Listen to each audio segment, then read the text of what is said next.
Here we are again. Yeah, Happy New Year and everything, right? Thank you. You too for first episode of 2023.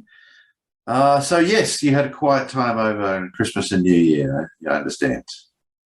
Well, it was just quiet, It's just another really quiet holiday. I mean, I'm not really the person to kind of ask for crazy things to happen, but you had some fun, I think. I went on a road trip. So Australia's quite a big country, as many know. It's about the size of the continental US. And my dad lives about 2,000 kilometres away, and we did a road trip. And so it was 2,000 kilometres down there, and we sort of drove around for about another 1,000 kilometres doing various things, and then 2,000 kilometres back. So it's quite a trip. And let's just say, saying let's drive 2,000 kilometres and back is a lot easier than driving 2,000 kilometres and back. It was an interesting trip. And Australia's a sparsely populated continent. We were driving in the southeast, which is the most populated part of the country. And yet, at one point, we ended up, this is the road the GPS chose for us. So the GPS sends us on this road between sort of two medium-sized towns or cities at 107 kilometres of basically nothing. There was one tiny little settlement in the middle of this 107 kilometres, and we're driving over mountains at night over this thing. And I have to say, if I took the trip again, I'd probably pick a different path. There were a couple of other roads that were a bit longer, that were main roads, that were better roads, and I probably would have chosen that, a bit more flat ground, especially at night. I see. Yes. What side of the road do you guys drive on? We drive on the left. Left, okay, right. So yes. All right. So the English convention, I think. Exactly, that's right. So I've driven quite a bit in North America, having lived in Canada, obviously. So I'm quite comfortable driving on either side of the road. A few years ago, I went to San Francisco for a few days, and I hadn't driven on the right for quite a number of years. And it took me about sort of 3 or 4 days. And and after 3 or 4 days, I was really comfortable again driving on the right. But yeah, so it's not as hard as it sounds to switch backwards and forwards. But the main thing is, concentrate and turns. When you're at the front, the first person making a turn, that's when you've really got to concentrate. It's okay if you're following someone, that's easy. Yeah. But when you're the first person making a turn, that's when you really got to be keep your eye on the ball and think where you're going to go. And in fact, in San Francisco, it occurred to me, first time in many years, I did a U-turn from the right side, and I hadn't done one of those in many, many years. And that was interesting. I had to sort of think that through. Like, okay, this is what I'm going to do. So, right, exactly. Now, I don't think I've ever done a U-turn from the left, actually. Right, exactly. So if you ever find yourself in that first situation, it's about keeping your eye on the ball and thinking, okay, where is my car going and where am I going to end up? And yeah, that's right. You do, I said, a few days of probably having to really concentrate. And after that, the brain adjusts. It's surprisingly easy, I think, to switch backwards and forwards. Yeah, I'm sure it is. Right. All right, so what do we got on the list today to kick off this year? Well, so I've got a few things. It might sound like a fairly morose topic, but I've actually been writing a series of articles on Nazism and fascism. So I came up with a definition of fascism. This is something I think fascism is notoriously hard to define. Well, it's not well defined in like the everyday discourse. I'm pretty sure Antifa aren't the authorities on that. Exactly, and this is actually what started me off with this entire route. The fact that our opponents call us fascists and throw the term around, often without defining it. And from time to time, I ask them to define it if I'm talking to these people, and they never can, or they give very, very weak definitions. But it has, I think a lot of experts have even said it's a relatively difficult term to define. And so I've finally come up with a definition for myself that I think works for me. But maybe some people might argue that I cheated because I actually came up with 2 definitions. I came up with a narrow definition. I came up with a broad definition. And all I'm arguing is it's somewhere between those 2. Okay, well, let's hear it. I mean, you're kind of teasing us here. Yeah, exactly. That's right. All right. So let me see. I'll go to Wikipedia where I put the definition up. Actually, I put it up as an article on the Voice for Men recently too. I was kind of disappointed actually that I didn't get a lot of or actually definition of fascist, I should say, I'm doing. But I didn't get a lot of response on it, actually. I was hoping for more discussion. It's quite interesting when we post articles on A Voice for Men and so forth. So, certain types of topics will definitely get a lot more conversation than other types. And I find the more, I guess, more abstract concepts that perhaps interest me a lot of the time aren't the ones that really prompt the discussions. It's really the more concrete stuff, I suspect. Okay. Yeah. All right, I'm now seeing it. Yeah, I didn't see that you posted it before. So yes, yeah, no worries. Yeah, because it was just after Christmas. Actually, it's probably also not the ideal time to do it. So, actually, maybe I cheated a little bit, but the narrow definition. Okay, the term fascist actually comes from the Italian National Fascist Party. That's right. that. So they were fascist by definition because they were the ones who came up with the term, right? So I argued that the narrowest possible definition is somebody who's a member of the Italian National Fascist Party, and that the ideology can be clearly defined in that case because it's the party manifesto. So even now, it still seems like a little bit of a cheat, but basically, broadly, I'm saying that the broadest definition that I think I will accept for fascism is something that adheres to Italian fascism, Nazism, the ideology of Francisco Franco in Spain, or someone trying to re-establish a very similar system. If I have to put it in one sentence, that's the first sentence of my broad definition, and then I go on to explain it. To me, that's the broadest reasonable definition, and anything that goes beyond that is a misuse of the term. I see. Yeah, so that's how I'm comfortable with that.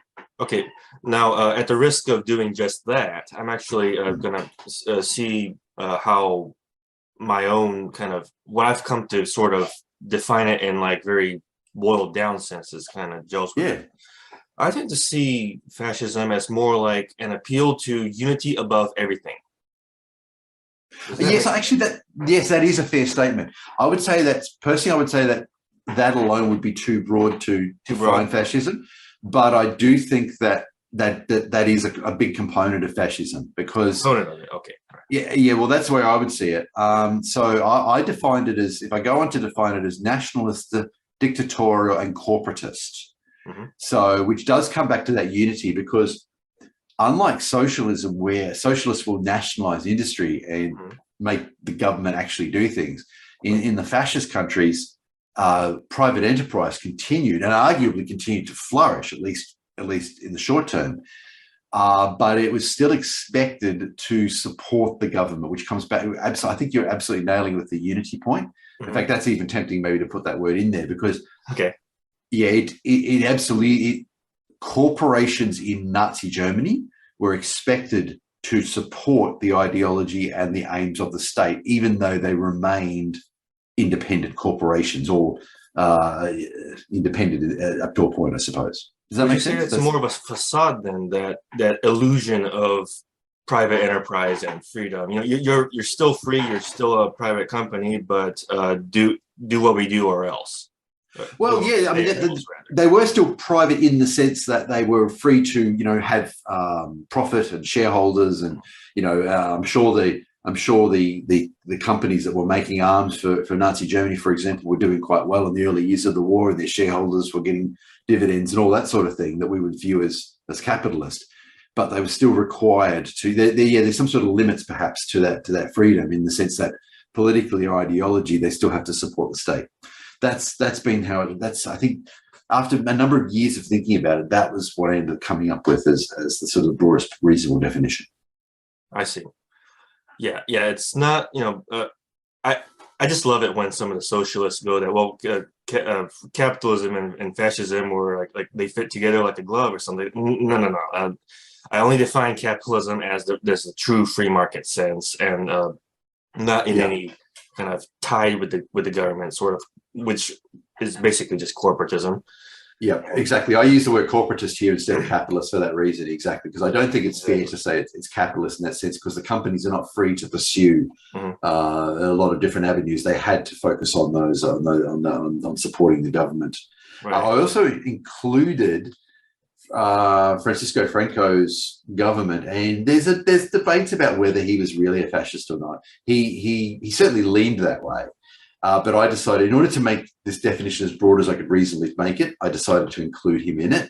But if some people want to argue that Franco's Spain was not really fascist, I think there's probably reasonable arguments to be made there. I see. It's not one of the more well-known ones, I think. So. No, and so I actually so a few things that are associated with fascism are xenophobia, and also making war, essentially being having a war economy. But as I mentioned in the article, xenophobia was much less pronounced in Spain and Italy. In Italy, I think it really only appeared because after pressure, so Mussolini ended up buckling under pressure from Hitler to basically start persecuting Jews. But initially, as far as I know, he didn't actually do that. Race didn't factor in then, basically. What's that, sorry? Would you say that race didn't really factor in? Yeah, exactly. I think that's right. I think that I'm not sure that it's intrinsically central to fascism. It's certainly central to Nazism, but I'm not sure it's central to fascism more broadly. And going to war is another aspect of this. Obviously, Hitler intended to go to war for a long time. Italy did go to war and invade Ethiopia, but that was a relatively minor conflict. It didn't sort of have the massive expansionism of Nazi Germany, and Franco never went to war at all. So I think there's an argument to be made that even that pursuit of conflict or expansion isn't necessarily part of it as well. So for the first time in my life, I've come up with a definition I think, at least at this point, I'm comfortable with. Yeah. Yes. I mean, I think that's pretty well spoken in terms of a definition. I think this could stand to be more posted in social media. I don't know if I caught it when it first came out. So yeah, I probably didn't pick a very good time. I did it right after it was early in the new year that I posted it. I developed this over the last month or two and posted the article on ABFM, I think on the 3rd of January, something like that it was. So yeah, so I would absolutely be interested to hear people's feedback on this. And as I said, all I've done is essentially actually put bounds on the definition. So I'd argue that the definition is somewhere in there. Exactly. And I think, I think there's decent counter arguments to be made over things like Franco in Spain, as I said. So, and that's valid, given that I've used him as in a couple of the examples of talking about the broad definition. If he were to be removed from the definition of fascism, that might affect the limits of the definition as well. So, anyway, I was going to say the last thing I was going to say, I guess, is no fascist state lasted very long. Even if we include Franco, it didn't last more than about 30, it was 40 years or something like that. So I actually personally, I guess getting off the track, but I've been thinking about this for a while too. And I suspect if Nazi Germany had somehow survived World War II, and I don't know if there'd been a ceasefire or whatever, I think within a generation or two, the wheels would have started to come off its ideology. A lot of ideological societies really start to fall when the original founders die. And I suspect we would have seen Nazism probably soften, in all honesty, and that doesn't excuse their crimes their original crimes, but I suspect we would have seen their society soften, and we probably would have seen, I suspect, probably going off the track a little bit here, but I've been thinking about, alternative history stories and so forth, and what it might look like. I suspect we would see that the racism would remain in Nazi Germany in 50, 100 years later, but probably the more violent aspects of the society would gradually decline, and then the society might even have something like a reckoning about its origins. I mean, something like, a lot of people pushing the West now using terms like colonizers as well and so forth. I would suggest, that a lot of although no society is without crimes in its origin, I think in Western society, a lot of them aren't as bad as are being portrayed. Whereas imagine a Nazi society that survives and 100 years later is being called upon to come to terms with its own origins and the crimes that were committed. So, I think that we would have, if it had survived, I suspect that we would have seen something like that. So right. That's probably quite off track. Well, in terms of totalitarian societies, kind of eventually kind of going off the rails. Well, one thing I'm thinking of is the Soviet Union, because they weren't collapse by force or anything like that, right? It's not during wartime in the sense that we understand it that this sort of thing happened. It actually did in fact collapse. That's right, exactly. It's a good example, actually, and there are other dictatorial societies as well that are perhaps now starting to have a look at, take a closer look at their history. In fact, the fall of the Soviet Union was really fascinating, and the fall of the Berlin Wall, and a couple of years later, the Soviet Union dissolving. And as you say, it didn't dissolve in war; it just kind of evaporated, and did so quite quickly. Yeah. I was actually thinking of the West and East Germany situation right after you mentioned the possibility when you were kind of talking about how Nazi Germany would have collapsed. So in our own history, we had the West and in East Germany, and that kind of collapsed basically on its own, didn't it? It did, exactly. And there's some interesting arguments. I don't know how you feel about it. Ronald Reagan supporters have taken some credit for this, for the fall of the Soviet Union, arguing that basically, essentially, the US, his aim was to outspend the Soviet Union, and that he succeeded in doing that. So I don't know what your thoughts are on that. I personally think it's probably partly true, at least. What do you think? Well, I don't have any concrete thoughts on how Reagan took, or his followers rather, took credit for this. And that kind of requires more thoughts, more research on my part. I haven't really given it thought. There's there's something it's going to be pretty obscure, actually. There's something. There was a military operation called Mole Cricket 19. I don't know if you've probably never heard of it. No. So it's not very well known, but it may be a seminal moment in this. So Mole Cricket 19 was an Israeli military operation in late 82, early 83 in Lebanon. And what happened was basically Syrian and Israeli military forces basically got tangled in a fairly substantial fight over the space of about a day. And there'd been a series of these military operations, and in this particular one, the Syrians took on the Israelis. And at the end of the day, something like 80 Syrian jets had been downed and not a single Israeli jet. And some historians are now arguing that this was a complete slap in the face for the Politburo of the Soviet Union. And for the first time, many of them realized that their technology just didn't stack up to the West anymore, and that in a conventional war, they'd lose. And some people are now arguing, some historians are now arguing, that this was the beginning of the end of the Soviet Union, that they basically realized that they'd fallen behind the West by 10 or 20 years militarily, and that they weren't going to be able to catch up. And that was it. And then 7 years later, 7 years later, the Berlin Wall fell, and 9 years later, the Soviet Union dissolved. So I don't know if it's true, but that's what some people are arguing anyway. So Mole Cricket 19. I see. Mole Cricket 19? Mole cricket. So a mole cricket is, I don't know if I didn't see one for a lot. I only saw one recently, actually. They are in Australia. It's a type of cricket, and they burrow, hence the name mole cricket. And in fact, funny story, actually.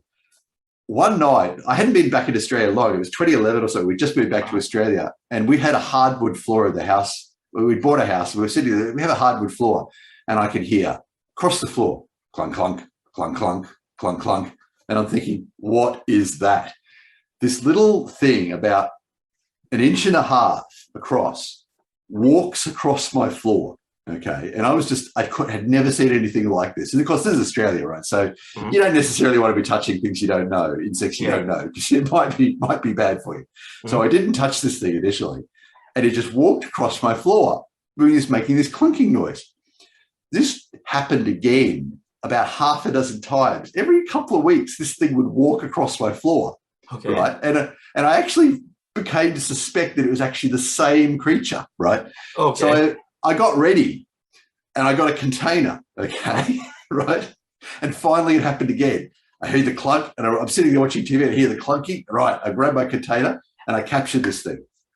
I didn't hurt it. It's captured, just in a plastic container. So now I'm studying it, and I thought, have I discovered something new, some amazing new creature? Am I going to be famous? Did a bit of searching online. It took me a couple of days, actually. And I ended up determining it was a mole cricket. Mole crickets are harmless, as all crickets are, as far as I know. And so I released it back into the wild after a couple of days. By all accounts, it was fine. So I got to burrow into the ground again. And it didn't visit me again for a while, but eventually it did return about 2 months later. So it was probably stayed off later for a little while, but a couple of months later, I saw it again.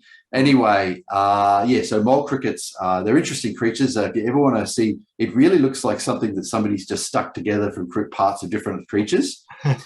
Strangest looking things. But anyway, so I guess they have them in the Middle East too, because this operation is called Mole Cricket 19. So Okay, sure. Right. But yes, that's my encounter with the mole cricket. All right.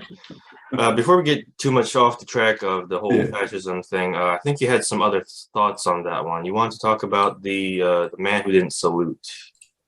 Oh, yes, the man who didn't salute. So I'm currently doing an article for A Voice for Men. This is a fairly famous picture that has been circulating online. They have a pretty good idea where it was. It was apparently a ship. It's believed to have been a shipyard in 1936 in Nazi Germany. Many people will have probably seen this picture. There are all sorts of people, hundreds of people doing the Nazi salute, and one guy at the back, close to the back, with his arms crossed. Now, there's a couple of Wikipedia makes the argument that he's one particular guy. In actual fact, it seems that his identity isn't known, but there are a couple of likely candidates. The Wikipedia article does mention an alternative candidate, and having looked at it, I think there's a fair argument to say it's him. But anyway, I've been producing a series of articles on A Voice for Men called What Men Do, and these articles are talking about, because we see a tendency, and this is mentioned in the Red Pill, when it's negative, it's men. When it's positive, it's people. Cassie J picked this up. It's often something we hear. Cassie J picked it up and mentioned it in the Red Pill documentary. So the response to this is what men do. One of these articles that I put together a little while ago was a dog that was stuck actually on the edge of a waterfall. You can find the article on A Voice for Men, and about 7 or 8 men worked as it was basically down into a drainage system, and this poor dog had got stuck, and the dog knew it was in danger but couldn't free itself. Since it was afraid if it moved, it was going over the waterfall. And 7 or 8 guys got together and actually went out and basically formed a human chain, so one guy could go down, get the dog, get back up again. So that was an example of put as what men do. This is another example, I think. That it says a couple of different guys that this might be, but nevertheless, whoever the guy is, he was standing up to Nazi Germany. This is 1936, which means the Nazis were in power, and it takes some backbone to not do a Nazi salute when you're in Nazi Germany in 1936. So, exactly, because everybody's saying, well, if I were in Nazi Germany, I would have stood up to them all the time, but they probably would not have, right? Like, I tell you what, Nazis are scary. Nazis would be, yes. Most people would not, yeah, exactly. Right. Yes. Well, yes. Yeah. Well, I want to make a point here. Nazis are scary, or they certainly were scary, but exactly. I think that is more the reason why we can't be blanket describing people as Nazis just for disagreeing with them. Very good point. That's right. The term should retain its power. Exactly. Absolutely. Like, I almost say it's as serious as and not treated as seriously as by others as any false accusation. Yep. Yeah, that's a good point. That is a really good point, actually. In fact, it is defamatory to call someone a Nazi, given how bad Nazism is. And if someone is generally shown to be a Nazi, they generally won't be employable and so forth. Right. So, absolutely, this is something I do see among the woke, and I don't like to frame things in a left-right paradigm. But in terms of, in terms of talking about the woke, which unfortunately is mostly on the left, but I think it's more complicated than that. But they do have this tendency towards weakening terms, like calling people Nazis. And one term that I always shake my head at is rapey. I mean, of all the people to be saying that rape, to me, that is reducing the impact of the word rape. To say rapey, they use the word rapey all the time. And it seems, given that they're people who are trying to toughen up rape laws in general, it always amazes me that they use the word rapey in this manner. Exactly, because I think they're trying to pocket size everything. Like, because we kind of touched on this a little bit in the past about changing definitions and such, and changing contexts. I mean, I'm thinking of microaggressions, because, we're trying to pocket size something that's more serious, just so they have something to complain about. I was microaggressed or something like that. And and right now I'm kind of thinking of how Kamil Palia complained, and people should know that I'm not horribly fond of her, but I'm Same. quoting her. She was complaining about some university student who said that she was mini raped, and that really just amounted to somebody kind of looking at her legs or something, you know. So it's like they want to have some kind of victimhood as a badge of honor and make it small enough to actually make it like a badge to carry it. Yeah, that's actually a really good point. They bring it back to themselves, don't they, and their situation versus, say, talking about real problems that are occurring, like, for example, the fact that the Taliban government in Afghanistan has again banned women from university. Now, I watched what the response from feminists, and well, I could call it muted, but I haven't seen anything at all.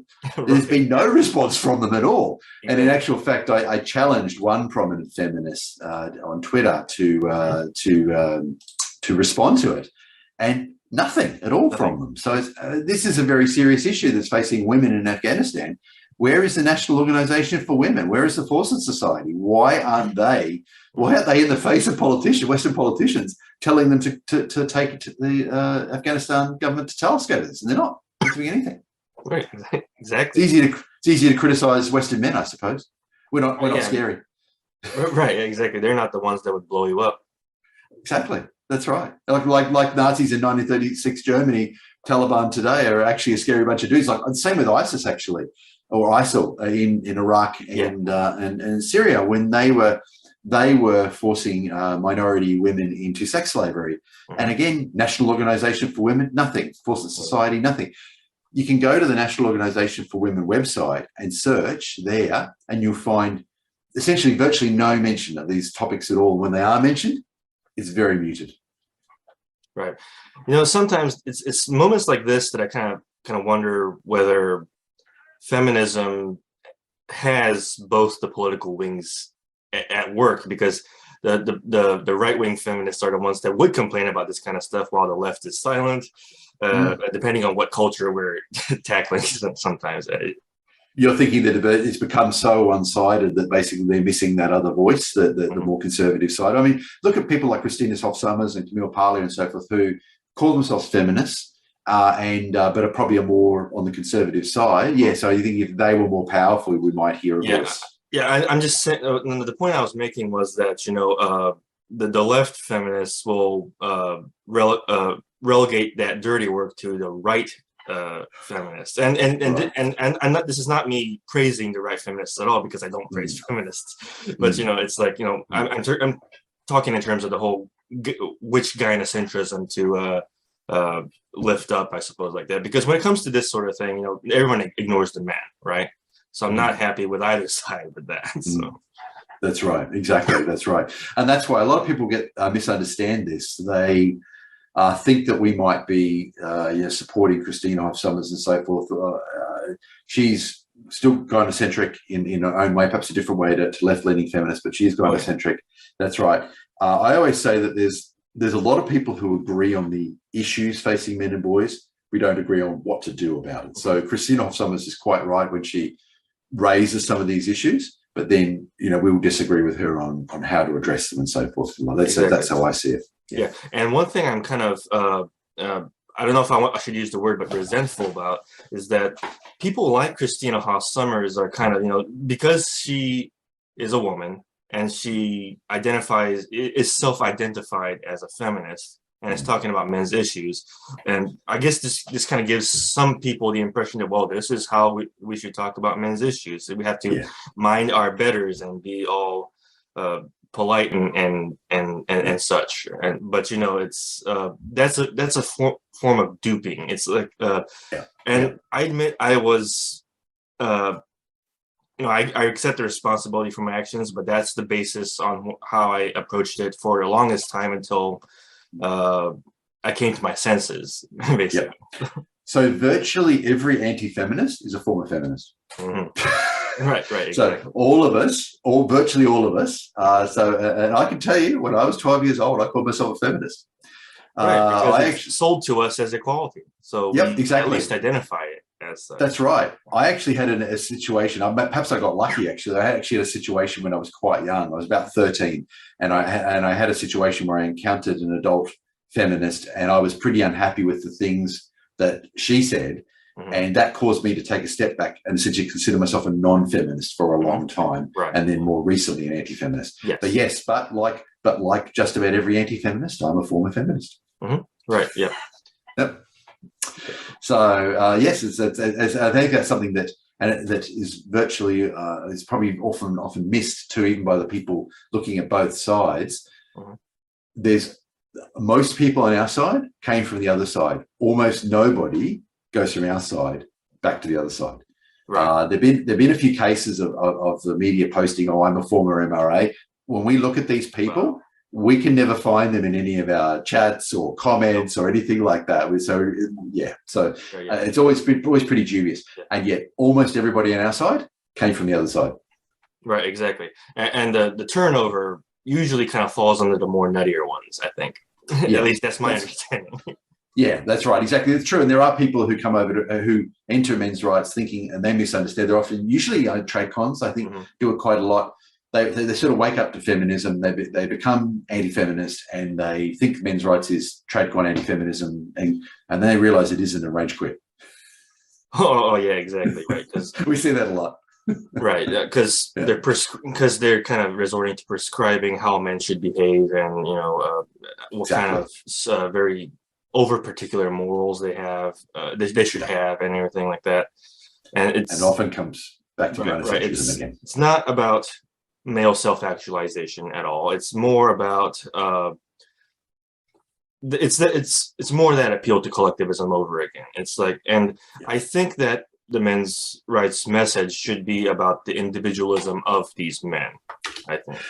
I agree. I think that's really central to it. And when I look at what different groups are saying, feminists say we should be like this, feminists say men should be like this, trade cons say men should be like that. What I come back with is leave men alone. Let men be the people they want to be. If a man wants to be, macho and be at the gym, that's good for him. But if he wants to be something else, just leave men alone. That's where I'm coming from, and I think that's probably a fairly mainstream view. And I would say that it's a very libertarian sort of message to just leave me alone. I don't like to be pushed around. Those are important phrases. Absolutely, they really have proper meaning.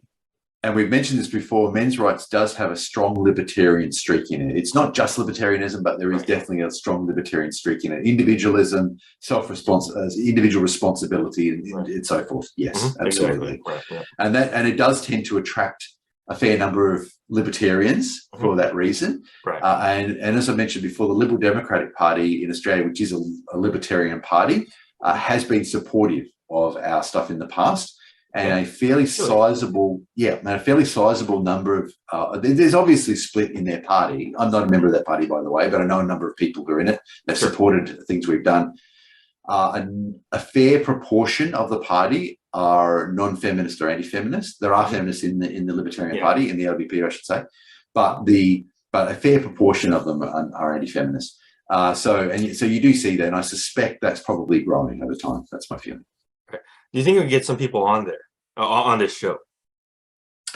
I think we could probably manage that, actually. I actually know a couple of the leaders of the LDP. One in particular I've known for a little while, and they introduced me to see how I deftly failed to mention whether it's a man or a woman. That person introduced me to other leaders in the LDP, and so I suppose it is possible we might be able to look at maybe getting a leader in the LDP at some point, see what we can manage. Right. Yes, and to clarify, I had mentioned it before, but since when I mentioned the LDP, political parties in different countries can have the same name and be completely different. Exactly. There's a Liberal Democratic Party in the UK. They are completely unrelated to the Liberal Democratic Party in Australia.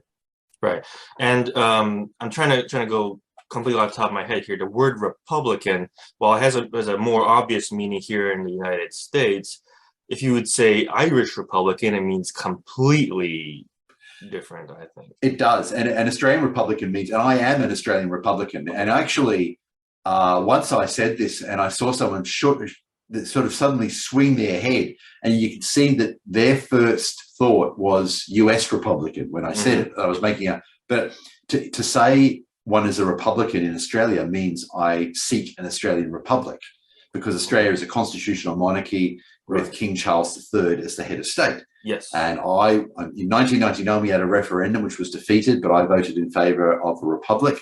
If there's another referendum, unless they're completely screwing up the model, I will again vote in favour of a republic. So I think it's 99.9% likely that I would vote in favour of a republic again, unless they've done something completely insane with the model. And in fact, the Australian Republic is different. Is more similar to the meaning of Irish Republican, which essentially means to throw off British rule of part of the island of Ireland. Ireland. Yes. So they're both about removing the monarchy, essentially. I guess it's a little bit different in the sense that Irish Republican is about recapturing the territory, I suppose, but still, it's got that aspect of removing the monarchy. Right. Yes. So I think it's important that just because the US does dominate media, and so the term Republican, we often hear discussions about your political system, and people will start to associate Republican with American Republican Party, but it means different things to different countries. Right.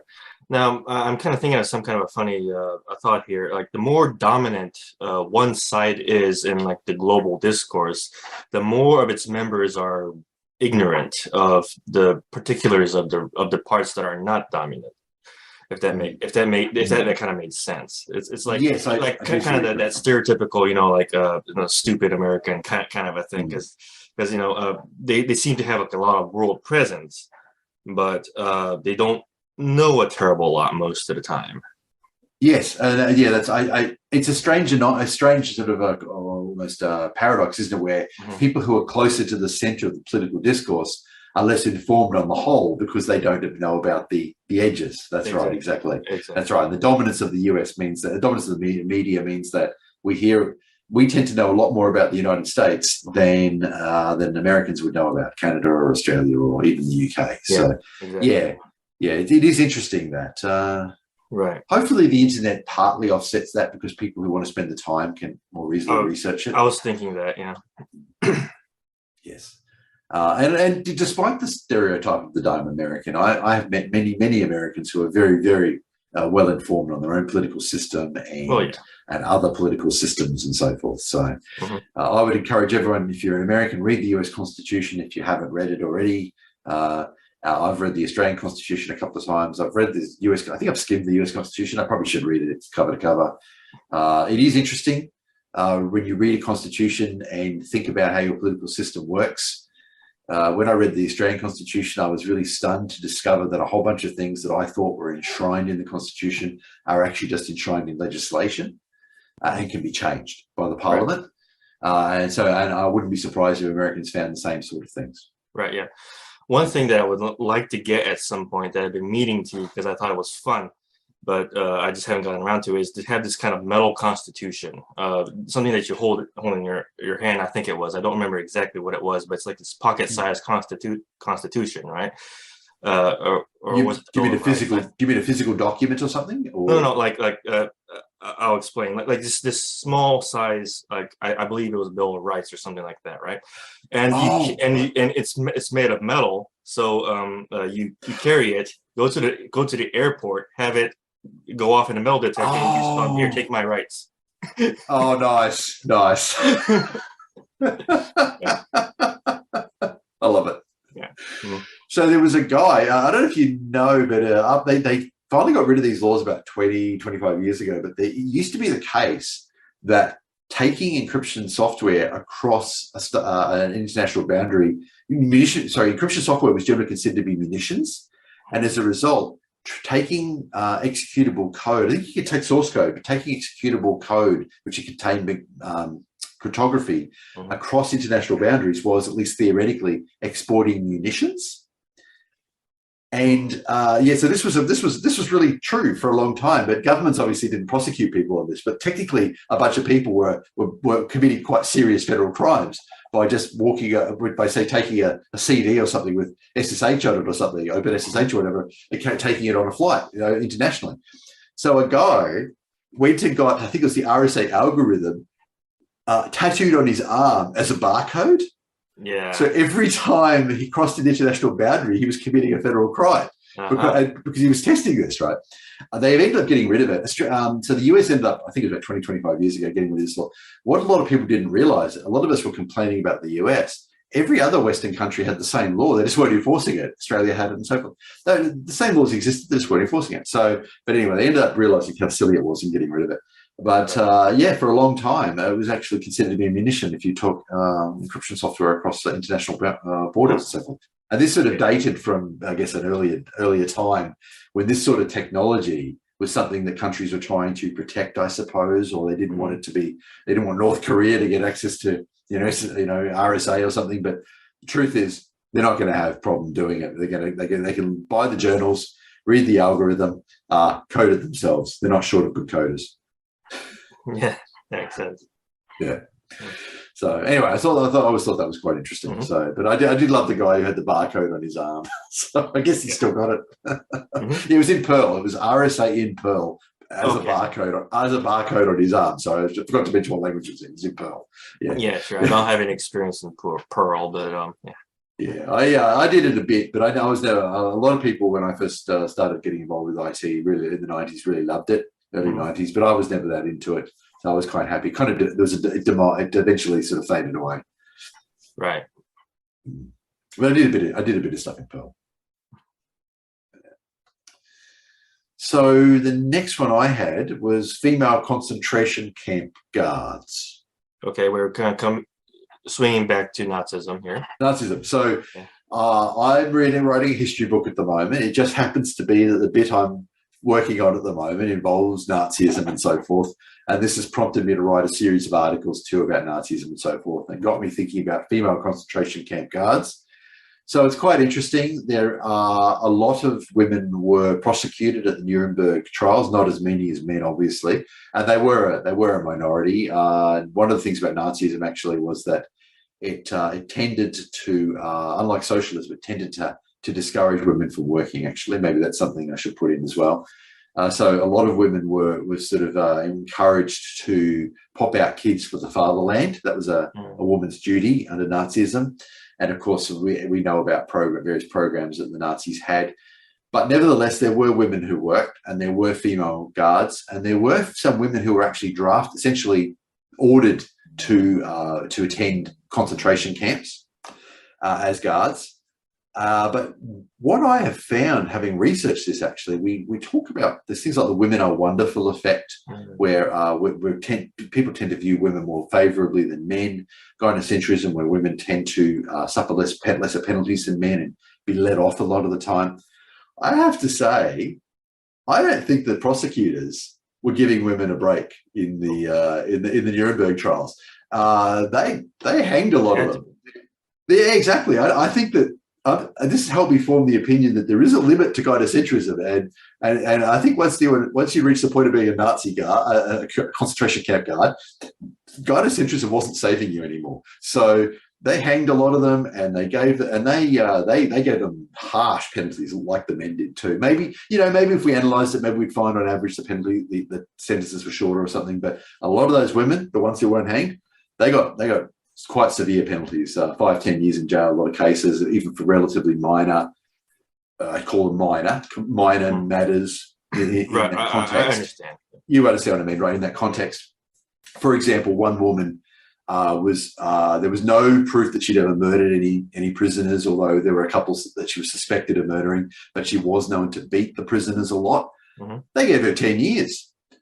So that sort of thing. Yeah. So, and I think a lot of them were released after about 5 or 6, but even so, even for just beating prisoners, that's still a fairly substantial penalty. So anyway, I do find it interesting that a lot of these female prison guards, and some of them, as I said, were drafted into the camps. Some of them did voluntarily go there, but nevertheless, even if they were draftees, that's still they still were responsible for held to be responsible for their own individual actions once they got there. So. But I found that quite interesting. It does seem like there is that limit, and once you reach a certain point, yeah, being a woman's not going to save you. Right. So I don't know if you have any thoughts on female prison guards, but concentration camp guards. I was under the impression that they were even more brutal sometimes. Oh, in terms of brutality, yes. I'm talking about in terms of the penalties they got. Oh yeah. Yes, Of course, yeah. obviously. Well, I mean, there were obviously many men in that context who showed extreme brutality. Mhm. There were many women who showed extreme brutality as well, and they were often, in general, the Nazis put female guards in charge of female prisoners, and these female guards in the concentration camps were routinely brutal to the female prisoners, and they didn't seem to be showing them any mercy by virtue of them being women as well. So, for example, one of the things that really got a lot of these guards was they would pick the prisoners, both adults and children, for either be sent to the gas chambers or to be sent to labor, certain duty labor, which would ultimately likely lead to their death. So, and that they were held to account on that. But these female guards were picking the women that were going to die and so forth. I don't know if you've ever heard of the story of the lampshade with the human skin. Have you ever heard of that? No, I haven't heard it. No. Right, so I'd heard of this quite early on. When I was a kid or a teenager, one story was that there had been at least a case. Obviously, these stories get distorted as they're repeated, and I'd heard, it's often claimed that there were many, lampshades that Nazis had made out of human skin of people who'd been murdered in the death camps and so forth. There's only one case where this is believed to have likely been true, and it's actually, I can't remember the guard's name now, but it's actually a female guard, one of the ones I was researching for the book. So I've got her in the book, and I do mention this. Now, what it was is there was a male doctor or something who was researching tattoos, and this female prison guard, a Nazi doctor, female, who's researching tattoos or something, and this female prison guard sort of took to this research with gusto, and started basically having the tattoos taken off dead prisoners and preserved, so to give to this doctor for his research. Anyway, the story goes on. There were a number of witnesses who claim, at least 2 eyewitnesses, who claim that on one occasion she had one of the tattoos, basically skin made into a lampshade, in her home. So she was also married to a Nazi guard. I think he may have actually been an officer.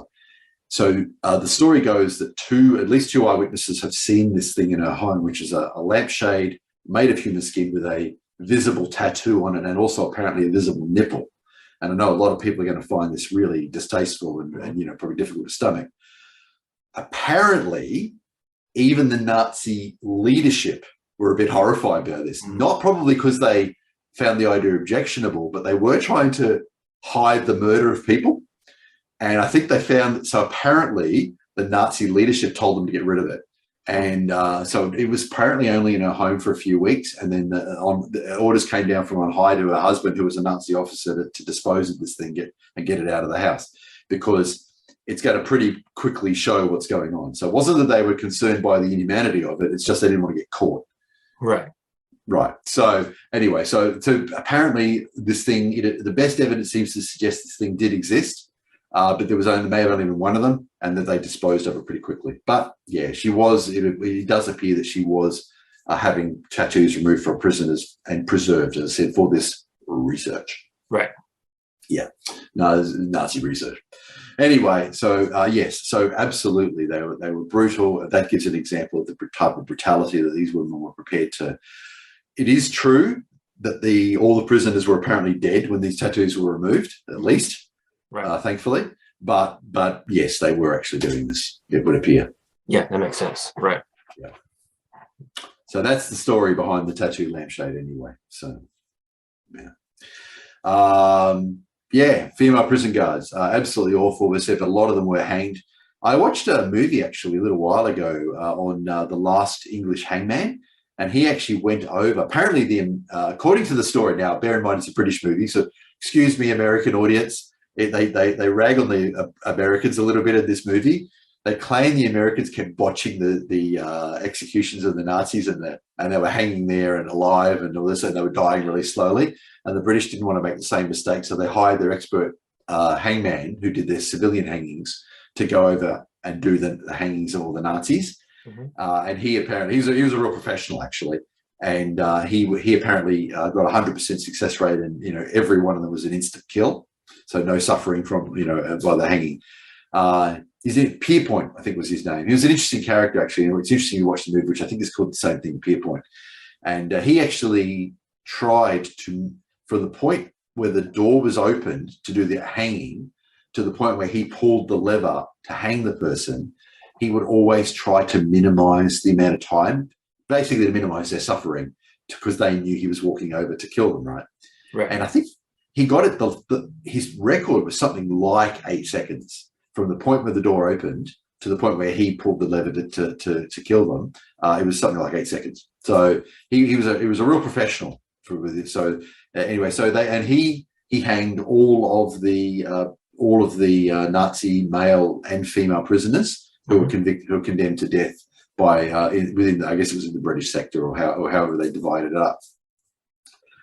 So anyway, interesting movie. If anyone wants to see that, yes. So I highly recommend it. A bit of a dark topic, but it's interesting. He was Britain's last hangman. And the last one, I don't know if you've got any other topics before I go on to one last one that I've got. No, I think we should go right to it. All right, no worries. So there was a video I sent you a link just before, and you said you'd seen it. Basically, a young woman it's a TikTok video, and a young woman saying how horrible she is to men when she's dating them and so forth, and basically manipulating them and so forth. And she's got quite a lot of pushback on that. It's only I don't know when the video was taken actually, but it's only really surfaced and been widely distributed in the last couple of weeks. So I asked on Twitter if anybody knew what her name was. Now, the reason for this is I think that people should be called to account for their actions. It's not about doxing or anything like that. I'm certainly not going to, if her name's, I'm not going to repeat her name unless it's in the public sphere. Yeah, right. It's about people being called to account for their actions. I routinely put articles for Wiki for Men for people like this who say horrible things about men, and their name is not publicly known, because I think people should stand by what they say and should be called to account for what they say. I've been told in a Lad Bible has apparently published an article where she goes by the name Hensley. Now, whether or not that's her last name or a stage name, I don't know. But apparently that is the name of the young woman who did this. And you've seen this video, as I said. So what are your thoughts on this video? Well, this doesn't seem all that unique, I think. I think this is a pretty prevailing attitude among women. Yeah. Isn't it interesting how open she is? Or would you, I guess we see a fair number of women who are, but this one, perhaps she's shocked because she's so open about it, maybe? I don't know. That's my thought. I'm not sure why it's, well I mean, when it gets circulated to our circles, it's basically just the latest in a series as far as we're concerned. That's right. But exactly. Is this getting attention from non-anti-feminists? Oh, absolutely. Lad Bible, for example, I think is probably a little bit quite blue pill, and they're even. I think it perhaps for the channel, one popular TikTok channel posted, so that might be what's caused it to get picked up. As you say, this is a fairly typical thing that we see, but this is being widely distributed, and she's been called to account for it from not anti-feminist sources, for example, and I find that really interesting actually. So as I said, I don't call myself an optimist, but I do think things are changing in a positive way. We've got a long way to go, but I do think there's greater recognition of these problems. And some people say, people say things like, "Oh, she shouldn't be allowed to say that. She should be shut down." My response is, no, absolutely not.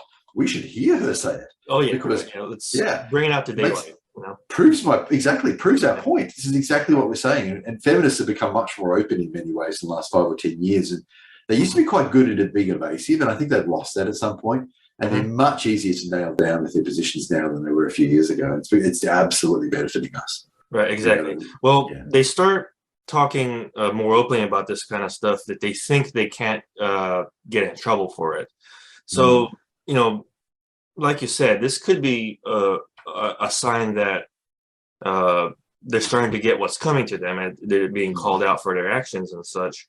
But it's also a symptom of the fact about how bad things have gotten, that they can be so open about about this kind of thing. You know, I mean, Yes, I do agree with that. And about could be going back 8, 9 years. Well, I've been involved with the voice for about 8 years, so it must have been probably about 8 years ago.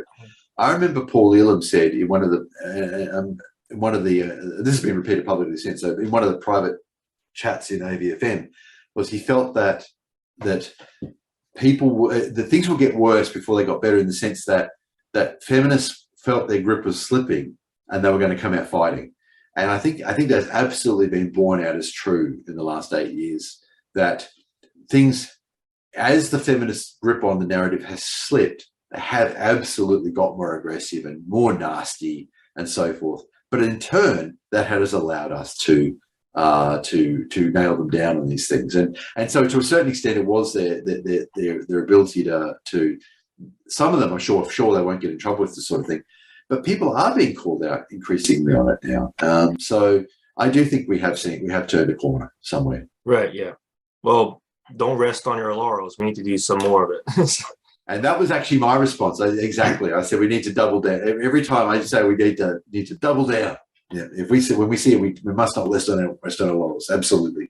Every time we see a success, that means we double down. That's right. Exactly. Yeah. Mm-hmm. And I think we're doing a decent job of it, to be honest.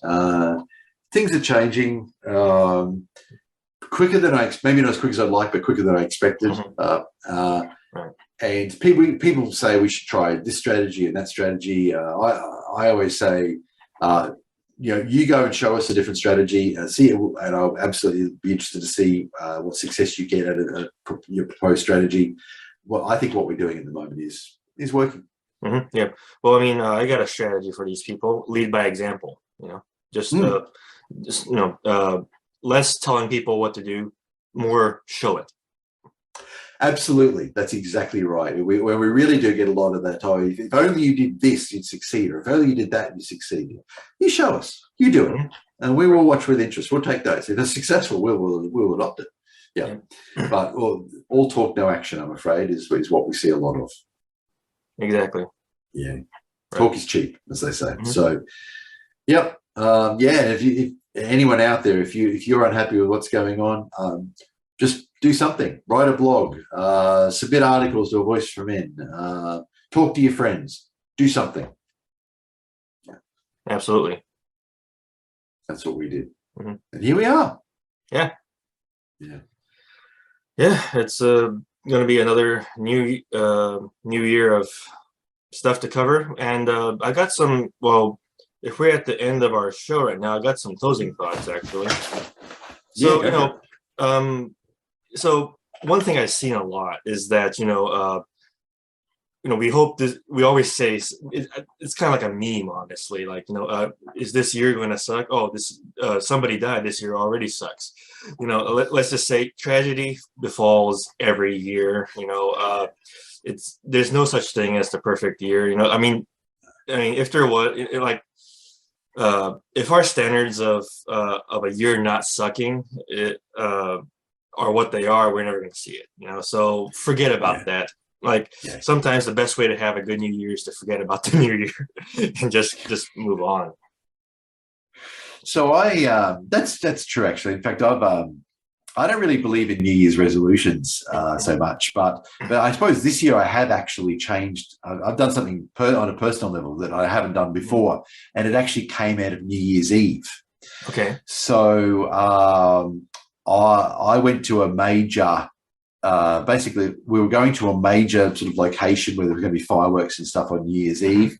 Yeah. I don't talk specifically about where I live. I live in southeast Queensland, which is the most populated part of the state of Queensland in Australia. I don't talk about specifically where I live. But anyway, I'm not much into fireworks. So, but my wife and daughter were really keen on seeing them. So I said, I'll drop you off. And I had an idea of another spot I wouldn't mind going. It's a little bit further away, a little bit quieter. I said, I'm happy to go there. I'll drop you off in the major city, and I'll pop out to this other location. So I did that. I dropped them off, and I headed out to this other location. Well, it's on the coast, this other location, which is only a sort of 15-minute, 20-minute drive from where they were. Absolutely beautiful. It's a pier going out a couple of 100 meters. I actually could see the fireworks when I got there.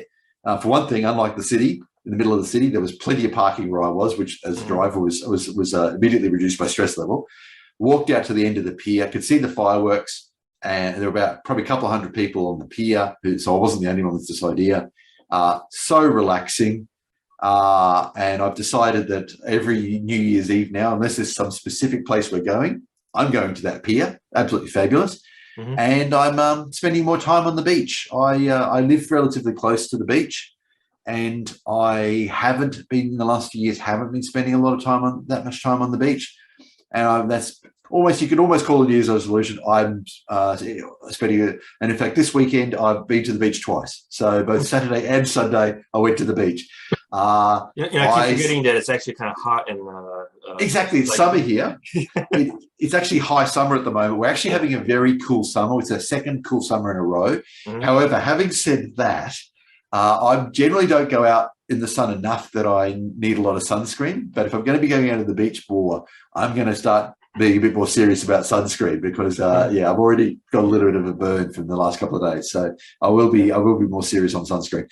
But anyway, I had lovely, and I find it really relaxing. So I just even walking, just the wind and the water and everything. I think I've always said, if I'd been born in the 19th century instead of the 21st century, I think I would have joined the Royal Navy or something. And, sure, yeah. I think I just love the ocean. So exactly.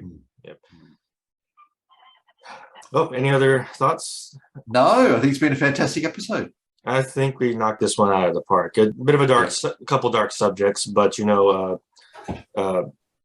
needs to be said. Exactly.